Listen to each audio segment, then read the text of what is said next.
열린 라디오 YTN에서는 시청자 여러분의 목소리를 듣습니다.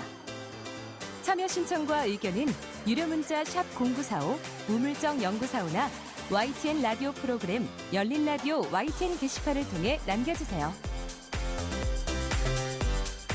네, FM 94.5MHz YTN 뉴스 FM 열린 라디오 YTN 함께하고 계신데요. 자, 이번에는 한 주간 뉴스를 꼭꼭 씹어보는 시간이죠. 미디어 비평. 장신대 교양학 미디어 트랙 조수진 교수 전화 연결돼 있습니다. 교수님 나와 계세요? 네, 안녕하세요. 네, 안녕하세요. 네. 자, 4월 7일에 치러지죠. 재보궐선거. 이제 제가 세어보니까 25일 남았더라고요. 네. 네, 한 달도 채 안 남았는데 여야가 이제 막바지 후보 단일화 작업을 하고 있습니다. 네. 오늘은 이 재보선 보도 양상을 한번 짚어주신다고요? 네. 서울시장, 부산시장 보궐선거 미디어 감시 연대가 그 6개 종합 일간지 또 2개 경제 일간지 지상파 3개 그다음에 종합 편성 채널 4개사의 그 최근 선거 관련 보도를 분석한 자료가 나왔는데요. 여기 들여다 보니까 이제 정책과 공약을 다루는 보도는 찾아보기 힘들다라는 역시 이런 결과가 나왔습니다. 그러니까 정책 공약이 등장한 보도가 111건 36%고요. 등장하지 않은 보도가 194건 64%인 것으로 나타났습니다. 네. 근데 이제 정책 공약을 다룬 것 중에서도 이게 이제 의미가 있느냐에 따라서 유의미한 건 무의미한 것으로 나눠지는데요. 이렇게 자세히 들여다보면은 검증 없이 그냥 전달하는 데 그치는 보도가 78%나 되더라는 겁니다. 그러니까 그냥 전달만 하는 게 사실 언론의 역할이 아니잖아요. 네. 그런데 최근 그냥 전달에 그치는 보도가 많다라는 겁니다. 이게 선거 보도뿐만 아니죠. 아주 다양한 분야에서 이런 우리 보도 행태가 있어서 좀 안타깝습니다. 이런 가운데 이제 시민단체들이 나서고 있습니다.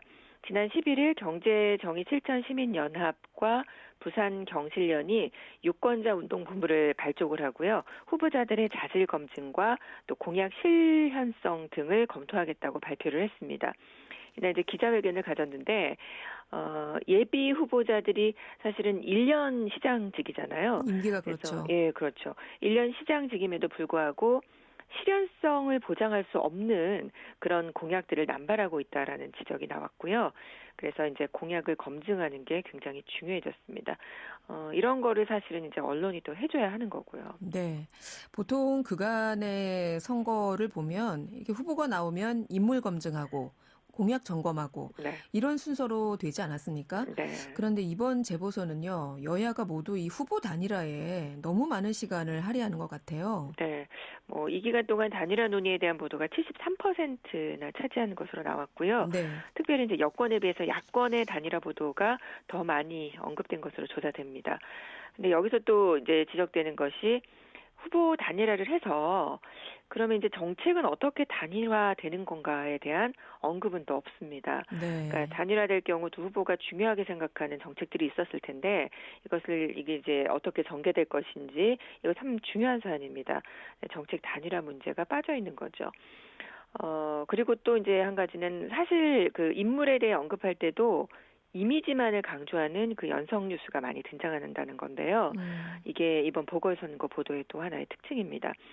우리가 이전 시간에 정치인의 예능 출연에 대한 이야기를 다룬 적이 있었는데요. 네. 그때 정치인들이 예능에 출연해서 이미지를 이렇게 바꿔보려는 의도인데 이게 정작 중요한 것들을 놓칠 수 있다라는 말씀을 드린 적이 있었습니다. 그랬죠. 근데 이런 이미지 정치를 비판하는 언론이 역시 이들의 이미지를 전달하는 데 급급했습니다. 이번에도.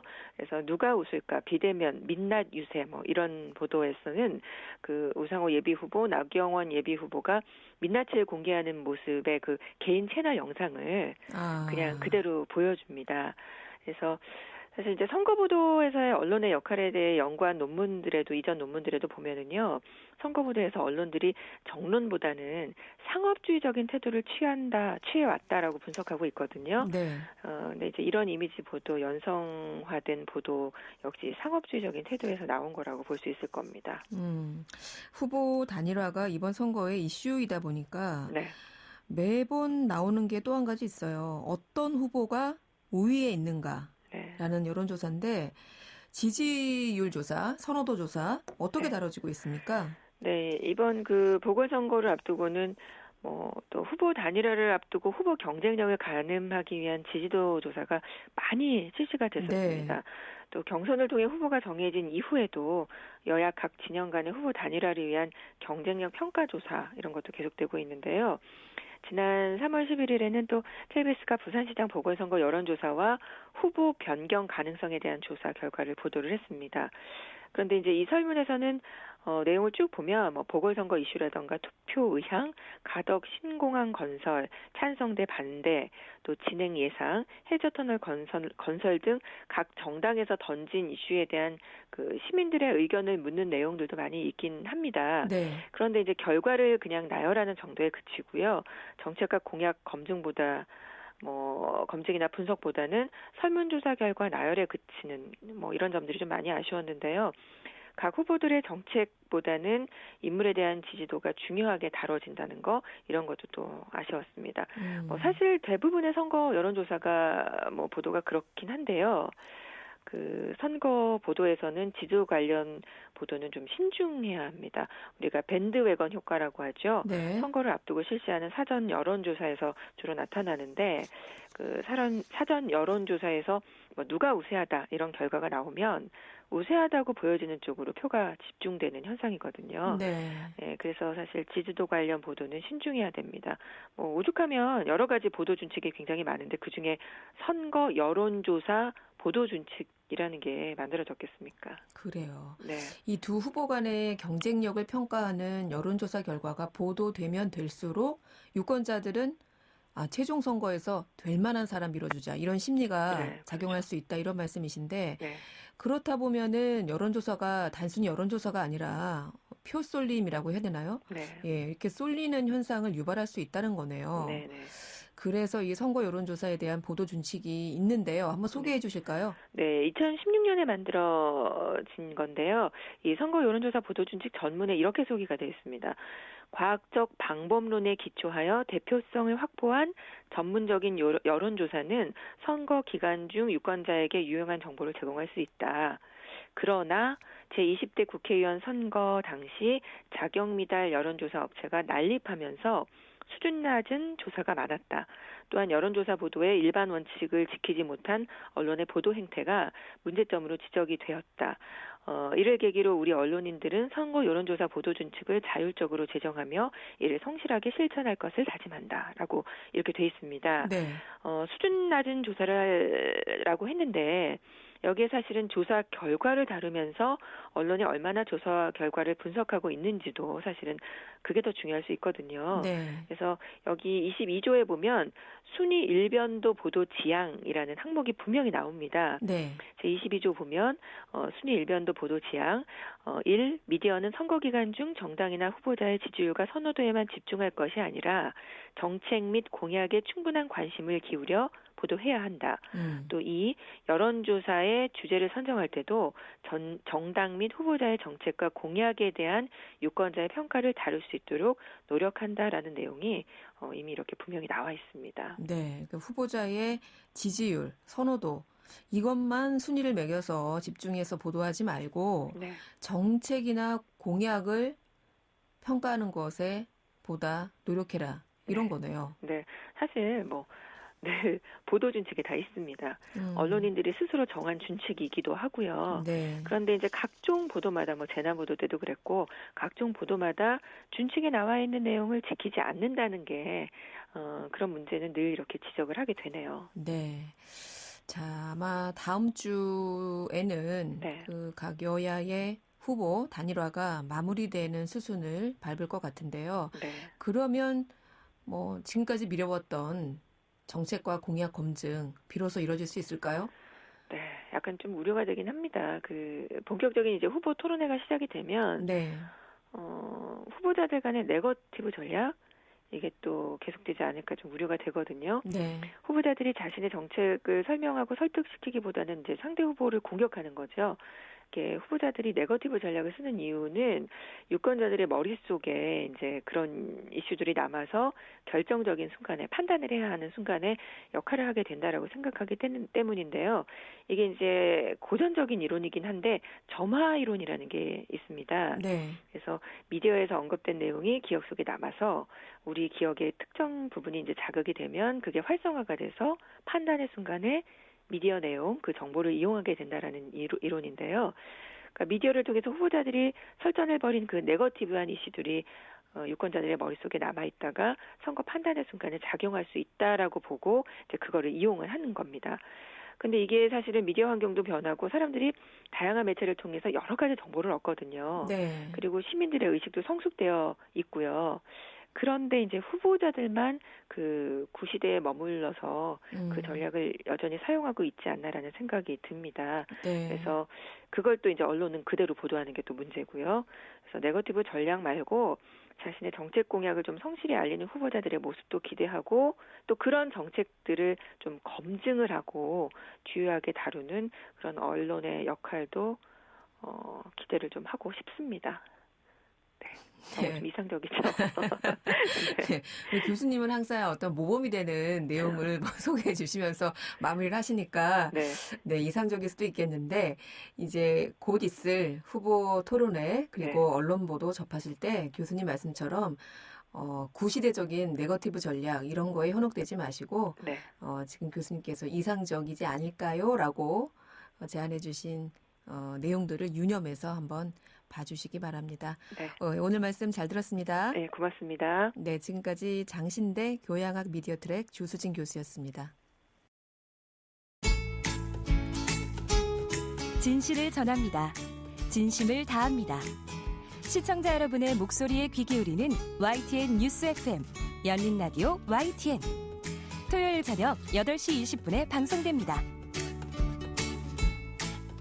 한 주간 YTN 라디오에서 방송된 프로그램들을 모니터링하고 평가해보는 시간입니다.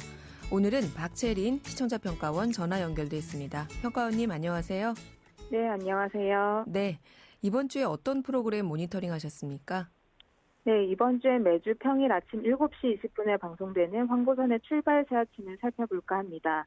저는 2월 22일부터 3월 5일까지 2주간의 이 방송을 모니터링했습니다.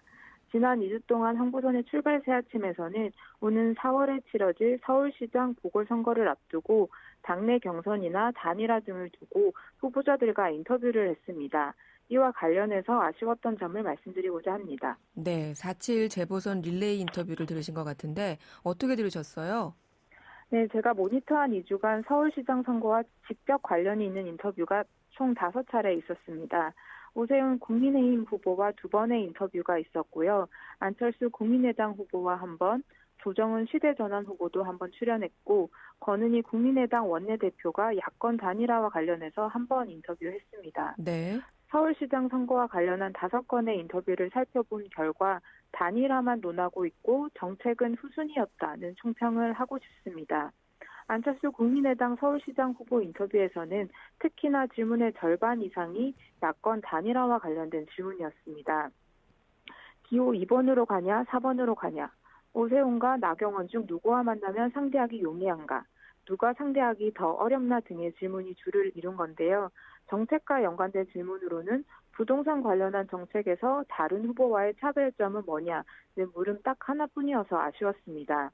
권은희 국민의당 원내대표가 나왔을 때도 국민의힘 경선에서 누가 이길 것 같나, 언제까지 단일화 되길 원하나 등만 물으면서 단일화 이슈 이외에는 다른 정책 관련 질의응답은 들을 수가 없었습니다. 네, 저희가 앞서 미디어 비평에서도 단일화 관련된 여론조사라든가 이런 이슈가 워낙 크게 다뤄지다 보니까 이번 선거에서 정책 검증이나 공약 점검 같은 언론 보도가 없었다.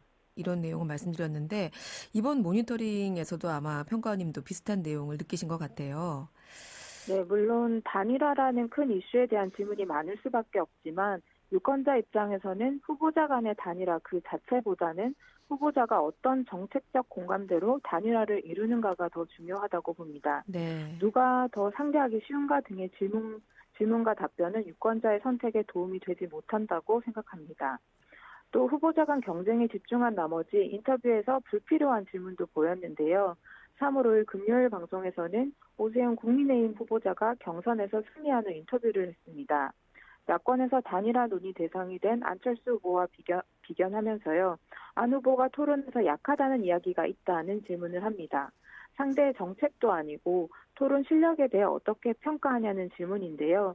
이는 후보자에 대한 지역적인 관심사일 뿐 정치적으로 불필요한 갈등 구도만 만들 수 있다는 질문이라는 생각이 들었습니다. 3월 3일 수요일 방송에서는 조정훈 시대전환 후보와 인터뷰를 했습니다. 이날 진행자는 전반적인 선거 판세가 단일화 이슈에 많이 묻혔다는 의견이 있다라는 말을 했습니다. 단일화 이슈 때문에 선거 때 다뤄져야 할 정책들이 주목을 받지 못하고 있다는 문제의식이 있음을 확인할 수 있었는데요.